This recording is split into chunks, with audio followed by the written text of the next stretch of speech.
I'd been planning his birthday for weeks, not just picking up a cake and calling it a day, but really thinking it through, the way my mom taught me love was supposed to look.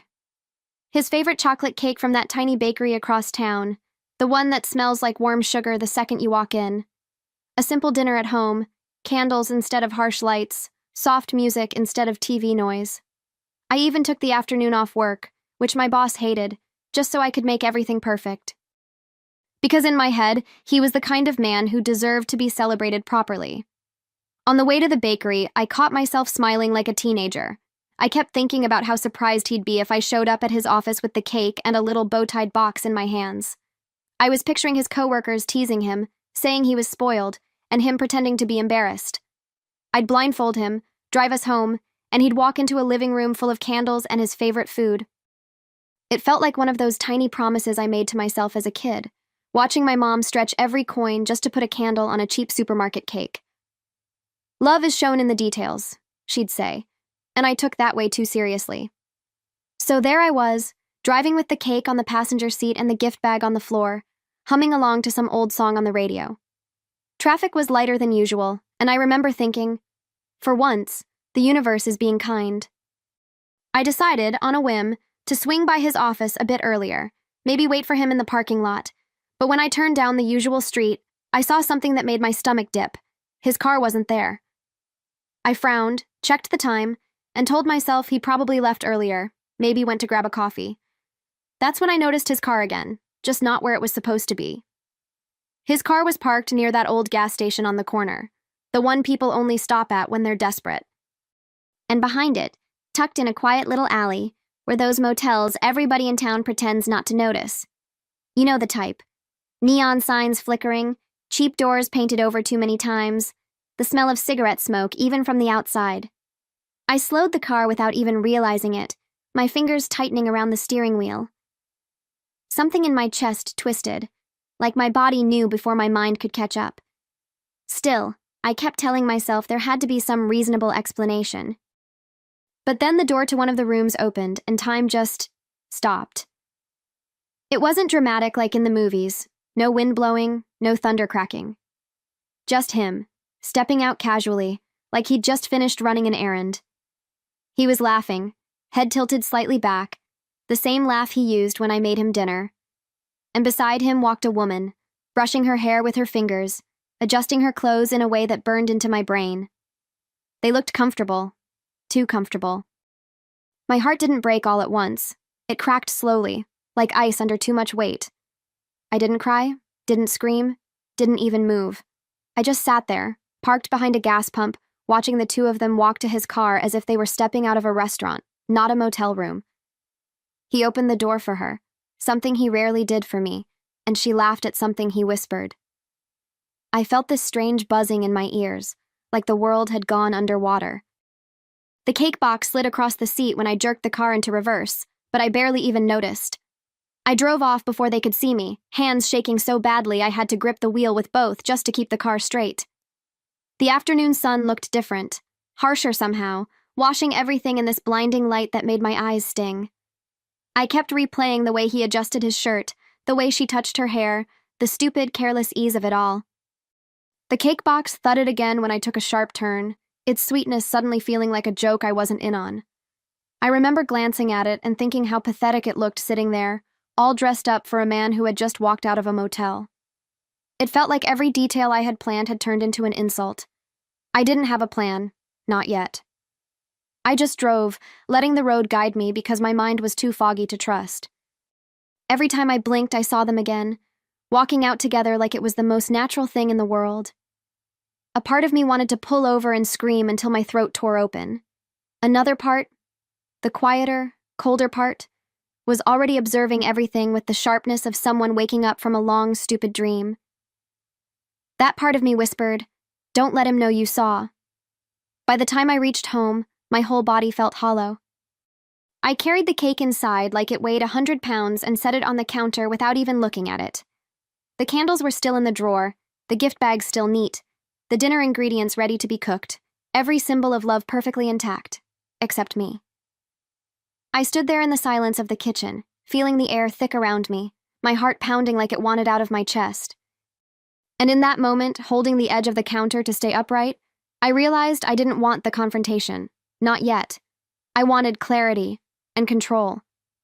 I woke up the next morning feeling like someone had scooped the inside of my chest out with a spoon. You know that strange heaviness that makes even breathing feel like a chore? That was me, standing barefoot in the kitchen, staring at the untouched cake like it was evidence from a crime scene. The smell of chocolate still hung in the air, and for a split second it almost fooled me, almost made me forget what I'd seen. But then the image slammed back into my mind. Him laughing, her adjusting her clothes, both of them stepping out of that motel room as if they owned the place. My hands started trembling again, but this time, not from heartbreak, something sharper. I made coffee because I needed something to do with my hands, something grounding. The sound of the machine was oddly comforting, like a tiny piece of normal life clinging to me. As the mug warmed my palms, I found myself replaying every moment from the past year, the late nights he had to work, the sudden shower he'd rushed to take, the times he accused me of overthinking. Funny how betrayal rearranges the past for you, turning memories you loved into clues you missed. Each one stung like a fresh slap. Still, I didn't cry. I felt too numb for that, too stunned for the luxury of tears. Around noon, I checked my phone and saw his usual text. "Morning, babe. Sorry I got home so late last night. Work's been brutal." He actually had the nerve to say that. Reading it made something inside me click into place, like a lock turning. I typed back a simple, "I know, it's okay," and hit send with a steady hand. Because if he thought I was clueless, I'd let him think that. For now. Silence, I realized, can cut sharper than screaming. The rest of the afternoon felt like walking underwater. I moved slowly, deliberately, as if any sudden motion might shatter whatever was left holding me together.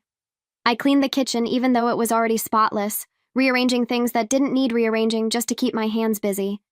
Every corner of that house held some memory of him, and each one felt like a splinter working its way deeper under my skin. But mixed in with the ache, something else began to simmer. This low, quiet anger that felt steadier than grief, like a flame that had finally stopped flickering and decided to burn.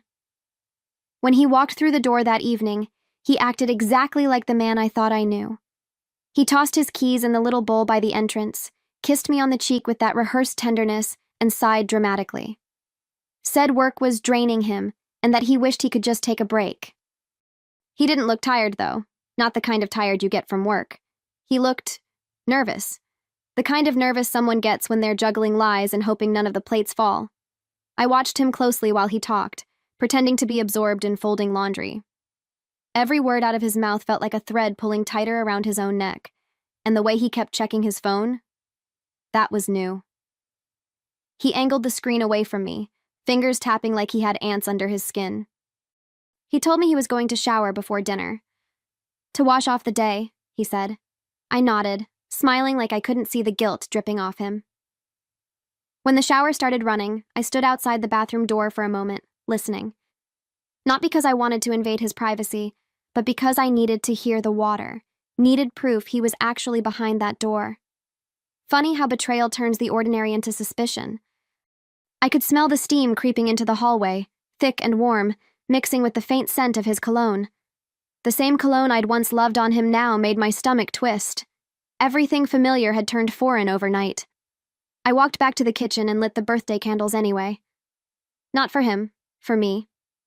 To see if I could stand there, in that room full of last night's broken plans, without falling apart. The soft glow reflected in the window, casting warm little halos across the counter. And for a moment I felt strangely steady. I set the table the same way I'd planned to, placing the wrapped gift in the center like some kind of cruel centerpiece. I wasn't celebrating him. I was studying him. He came out of the shower smelling like soap and lies, hair damp, face flushed from the heat. He smiled when he saw the candles, that practiced smile I'd seen 1,000 times. Said he felt bad for ruining his birthday night yesterday, swore he wished he could have come home earlier. I nodded, humming softly, as if his words didn't hit me like darts. But inside, something settled. Quiet, firm, unshakable. It wasn't the time to confront him. Not yet. Not when silence still had work to do. I didn't sleep that night, at least not in the way people call sleep. I lay there with my eyes closed, breathing softly so he'd think I was out, while my mind stitched pieces together faster than I could keep up. Every lie he'd ever told me replayed like a movie on loop. The late meetings, the dead phone battery, the sudden need for privacy he never had before. And as each memory resurfaced, it slid into place with sickening clarity, forming a picture I couldn't unsee. It wasn't one mistake. It was a pattern, a routine he'd been polishing behind my back. Around dawn, I slipped out of bed and padded into the living room, the floor cold under my feet. The house was still, that kind of early morning quiet where even the refrigerator hum feels too loud. I wrapped myself in a blanket and opened my laptop, hands trembling, not from fear, but from anticipation. I started with the credit card bill, scanning through purchases I'd never paid attention to. There it was, charges from cafes he never mentioned, late-night gas stations nowhere near his office, little payments that didn't fit the man he pretended to be. Each line felt like a breadcrumb leading me straight into the dark. Then came his car's mileage. Yes, I checked that too. He always bragged he was meticulous, and apparently he was right. He logged his mileage on a tiny notepad he kept in the glove box. I compared it to his supposed work schedule, and the numbers didn't lie. He hadn't been commuting to the office on half the days he claimed to. My stomach tightened, but not with heartbreak, more like resolve. Proof wasn't hard to find once I stopped protecting him with my own trust. It was all right there, hiding in plain sight. Next, I reached for his phone. Not recklessly, not angrily, but with the kind of calm you feel right before a storm hits. I already knew the passcode. He never bothered changing it because, according to him, trust was sacred. Ironic, right? The screen lit up, flooding my face with its cold glow, and for a second I just stared at it, breathing steadily, reminding myself I deserved the truth, no matter how ugly. And God, the truth didn't waste time showing up. The messages were all there. Late-night texts, inside jokes, little kisses hidden behind emojis, all neatly lined up like confessions. Her name was right at the top of the thread, a name I didn't recognize, but one I knew I'd never forget after that night. Scrolling through their conversation felt like digging through a grave. Each word a bone, each photo a piece of the body he'd buried behind my back. They talked about their meetings, their fun, their plans. He sent her selfies from the office bathroom, from his car, even from our living room on nights he claimed he was exhausted. Reading their messages felt surreal, like watching someone else's life shatter through a cracked mirror. Then I opened the photos. I don't know why I did it. Curiosity, masochism, closure, maybe all three. There they were. Motel rooms, cheap wine bottles, his hands on her waist, her lips on his neck. He wasn't just cheating. He was comfortable. At ease. Like betraying me had become a hobby he practiced on weekends. And the worst part? I didn't fall apart. A strange stillness washed over me, cooling my skin, slowing my heartbeat, like my body knew there was no point wasting tears anymore. By the time the sun started creeping through the blinds, I felt different. Lighter, in a twisted way. It was as if every lie he'd told had been sitting on my chest for months, and now, finally seeing them spelled out, the weight shifted from suffocating to clarifying. I wasn't confused anymore. I wasn't doubting myself, or wondering if I was overthinking. No, everything was laid bare, undeniable, and brutally honest. Heartbreak had frozen into something steadier, something sharper. A calm clarity that told me, he's not the man you loved, he's just the mask you fell for. I sat on the edge of the couch, scrolling through the evidence again, not to torture myself, but to understand the full picture. Their conversations went back months, maybe even a year. There were days he told me he was training new staff, but really he was booking motel rooms. Nights he told me he was too tired, while he was out drinking with her. The more I read, the more I felt this strange sense of awakening, like someone had flipped on a light I didn't know I needed. I whispered to myself, no more excuses, no more protecting him. That's when the first outlines of my revenge started forming. Subtle at first, like fog on glass. I wasn't going to scream or break things or throw him out in some messy scene. No, that would have given him too much power, made him feel important in his own downfall. My mother always said, never raise your voice, raise your value. And for the first time in my life, those words didn't feel like advice. They felt like instruction. I knew exactly what I was going to do. I just had to wait for the right moment. I didn't let on that anything had changed. If anything, I acted softer, calmer, like a woman too in love to notice anything was wrong. It wasn't weakness, it was strategy. He'd grown so comfortable with his lies that he never imagined I'd sit across from him with a quiet storm building behind my eyes. That evening, I suggested we celebrate his birthday properly, since yesterday had been such a rush. He smiled, relieved, too relieved, and said he'd love a quiet night together. Perfect. The trap was already set. I made dinner the way he liked it: pasta, garlic bread, a glass of red wine. The house smelled warm and familiar, a comforting disguise that soothed him into lowering every guard he had left. He sat at the table scrolling through his phone, smirking at messages he thought I didn't see. I watched him laugh under his breath, pretending I was just focused on stirring the sauce. But inside, my thoughts were sharp, precise, like someone slowly flipping through a folder of evidence. Every lie he'd ever told me had a timestamp now. When we finally sat down, he poured himself more wine and started talking about work. He said he had a big project coming up, and that he'd be home late a lot in the next few weeks. He said it so casually, so effortlessly, like it was the most normal thing in the world, and in third person, I repeated his own excuses back to him. He said he was staying late again, I murmured, still smiling. He swore he was exhausted. He laughed awkwardly, not catching on yet, thinking I was joking. But the way his eyes flickered, barely, told me his instincts were waking up. I let the silence stretch just long enough to make him shift in his seat. Then I looked at him, really looked, and said softly, "He insisted nothing was happening. He swore I was imagining things." This time the words didn't come out like a joke. They came out steady, deliberate, like a mirror I was holding up for him to stare into.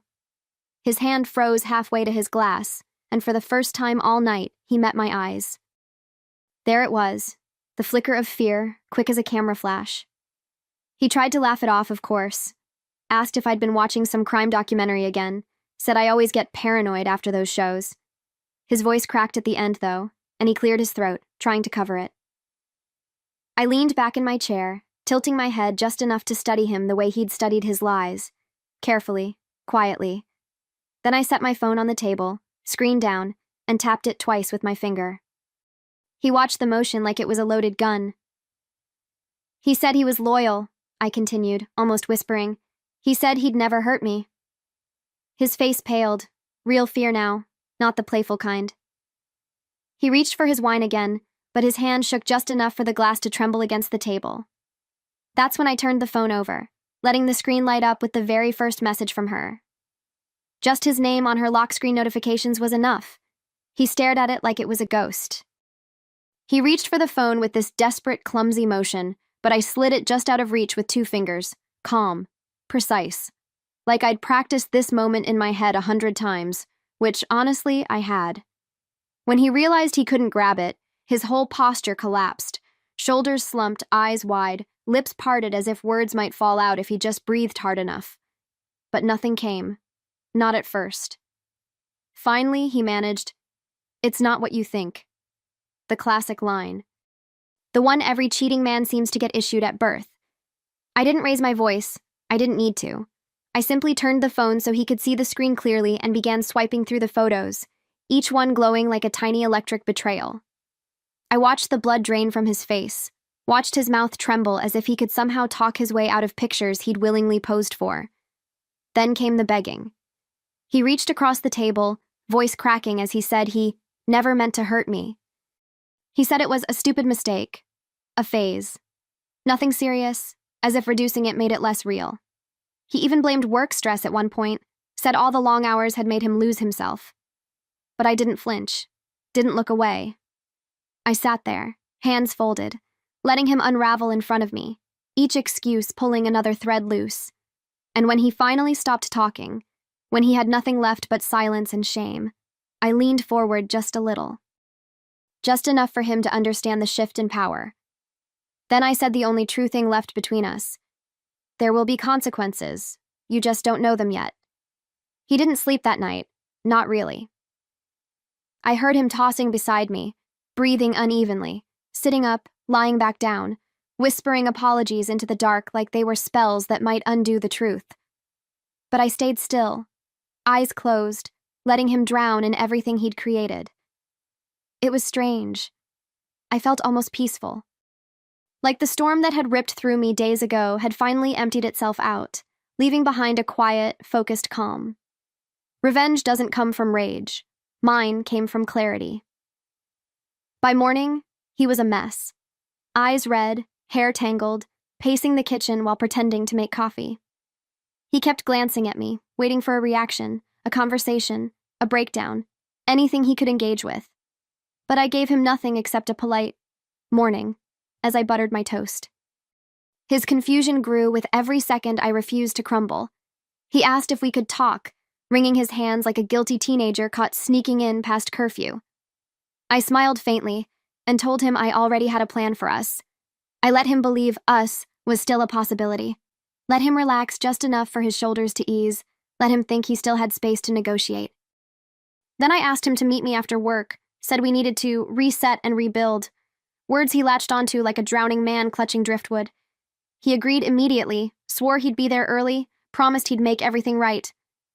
I kissed his cheek before he left, not out of affection, but strategy. Because by the end of that day, he wouldn't have a home to come back to. The moment he walked out the door, the house shifted. It felt bigger somehow, like it was finally exhaling after holding its breath for too long.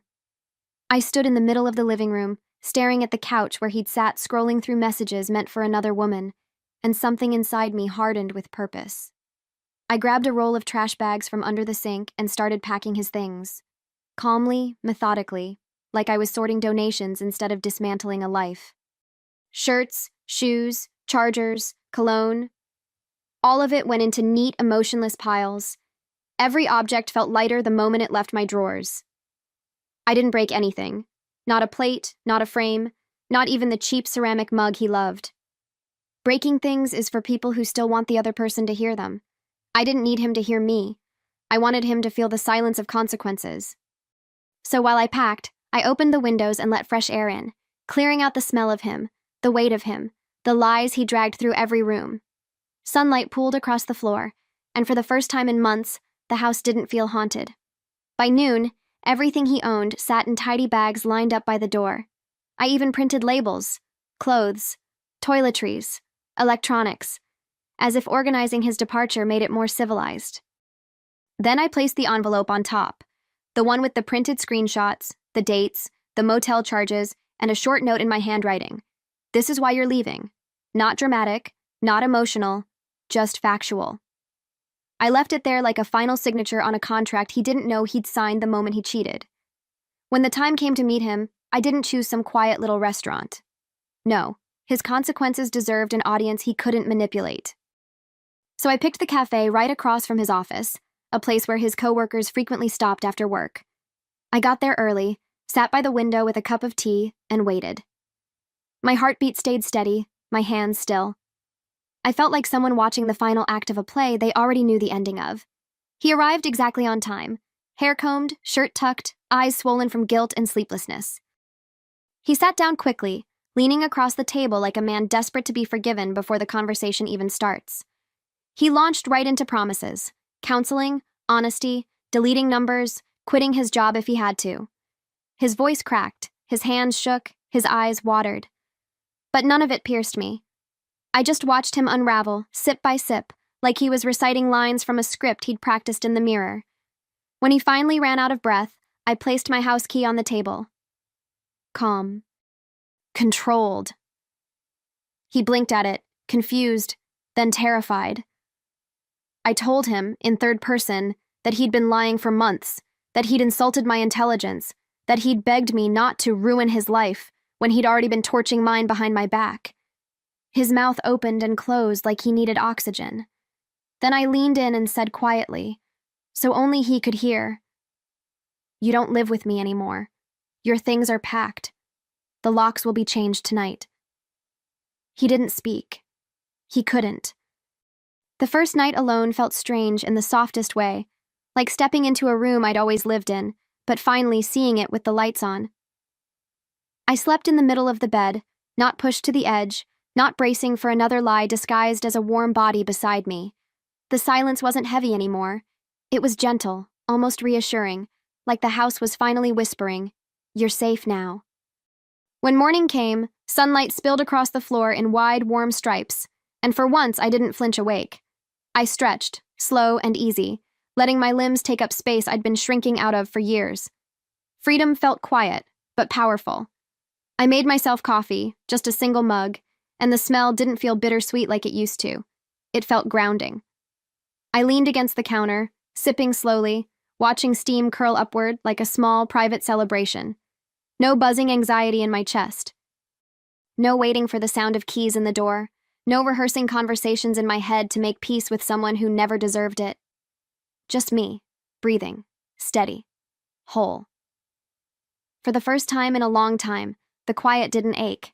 Then, as I stood by the kitchen window, sunlight warming my skin, I thought about the girl I used to be, the one who planned birthday surprises with her whole heart, who believed love was something you proved with effort, patience, and little details. I loved her, truly. But she was gone now, replaced by a woman who understood something deeper. Betrayal doesn't define you unless you let it. And I wasn't going to let it. Not anymore, not ever again.